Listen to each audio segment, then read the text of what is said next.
તો ફાઇનલી આજે મેં પણ ઇયરમફ્સ વાળી ટ્રેન્ડિંગ ચાલતી રીલ્સ બનાવી દીધી. Hello guys, good morning. New mini વ્લોગમાં આપનું હાર્દિક સ્વાગત છે. તો ગાઈઝ, તમને થતું હશે કે મારા મોર્નિંગની શરૂઆત આ બેકગ્રાઉન્ડ થી જ કેમ થાય છે. ફર્સ્ટ ઓફ ઓલ, મોર્નિંગની આ જે સનલાઇટ છે મને બહુ જ ગમે છે. અહીંયા હું ને તમને સવારમાં કોલગેટ ને સ્મશાનમાં મોકલવાની તૈયારી કરી રહ્યા છે, કારણ કે દરેક મમ્મીની જેમ અમારી મમ્મીએ બી કીધું કે અંદર જેટલી કોલગેટ છે એટલી બધી કોલગેટ નીચવીને પછી ફેંકજે. So yes guys, second reason મારું એ હોય છે કે સવારના મારે અહીંયા ચા નાસ્તો અને ટિફિન બનાવવાનું હોય છે. સો મોસ્ટલી મારા વિડીયોની શરૂઆત હું અહીંયાથી જ કરું છું. સવારના અમારી બર્થડે ગર્લને ફરીથી વિશ કરી દીધું અને જોડે જોડે થોડી ફરમાઈશ બી કરી લીધી કે પાર્ટી તો બનતી હે ભાઈ. પછી બર્થડે ગર્લને ટાટા બાય બાય કહીને આપણે પણ બેસી ગયા કામ ઉપર. દિવાળી પહેલાની થયેલી ખાંસી તો મને હજી મળતી નથી. ખા ખા ખા ખા કરે તો મારું તો ફેફસા ફાટી ગયા છે. ફેફસા ફાટ્યા પછી પણ ખાવાનું તો હું જરાય બંધ નથી કરતી.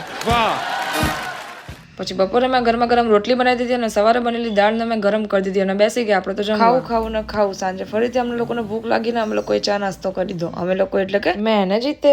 और गाइस, काम हो या कुछ भी हम इनको साइड में नहीं रख सकते भाई. તો આપણે તો થોડીક વાર માથાકૂટ જોઈ લીધી અને પછી આપણે રેડી થઈ ગયા જમવા જવા માટે. અને તમને ખબર જ છે કે કેમ જમવા જવાનું છે. અને અહીંયા સામર્થ ને જીત ખાતા હતા માવો. તો જીતને મેં કીધું માવો ના ખાવ, મારો વિડીયો ચાલુ તો જીત કે મારું પ્રમોશન કરો, હું માવો ખાઉં છું. તો આપણે તો એનું પ્રમોશન કરી દીધું. પ્રમોશન કર્યું ત્યાં સુધી તો બધા આવી ગયા અને અમે લોકો નીકળી ગયા જમવા માટે. અને ભાઈ ઘટે તો ઘટે પણ અમારા બધાની વાતો ના ઘટે, તો અમે લોકો તો પહોંચતા જ હી હા કરવા લાગ્યા. પણ એમાં પ્રિયાને જરા ઇન્ટરેસ્ટ નતો, એ તો પાપડ ખાવામાં જ બિઝી હતી. અને અહીંયા શ્રેય તમન્નાની મસ્તી તો ક્યારે ઓછી જ નથી થતી. આ લોકો તો બધા એક એક કરીને નીકળી ગયા અને મને કીધું વાસણ ઘસીને આવે. ત્યાં જ મને મૂકીને રવાના થવાના હતા. મેં કીધું ના ભાઈ, હું શું કરવા વાસણ ઘસીને આવું? મારી બર્થડે ગર્લે ઓલરેડી બિલ આપી દીધું છે. આખા વિડીયોમાં બર્થડે કરીને તમે સાંભળીને જેટલી વાર થાક્યા નહીં હોય ને એનાથી તો 5 ગણી અમારા તમન્ના મેડમ થાકી ગયા છે. મને તો તમન્ના મોઢે જ કહે છે તમે ભાભી છો એટલે દર વખતે જતા કરો છું, બાકી તો મને નહીં ખબર મારી શું હાલત કરે. અહીંયા એકદમ લાસ્ટ ટાઈમ અમે લોકો ફરીથી ભેગા થઈને તમન્નાનો બર્થડે વિશ કરી દીધો. અને ત્યાં જ પિયાને તો ઘરે જવાનું થયું, કારણ કે એના ઘરે મહેમાન આવ્યા હતા. બિલકુલ ઘરે જવાની ઈચ્છા નથી, કારણ કે એને દુઃખ હતું કે અમારી પંચાયતમાં રહી ના જાય. અને એને નીકળતા જ અમે તો પંચાયત ચાલુ કરી દીધી.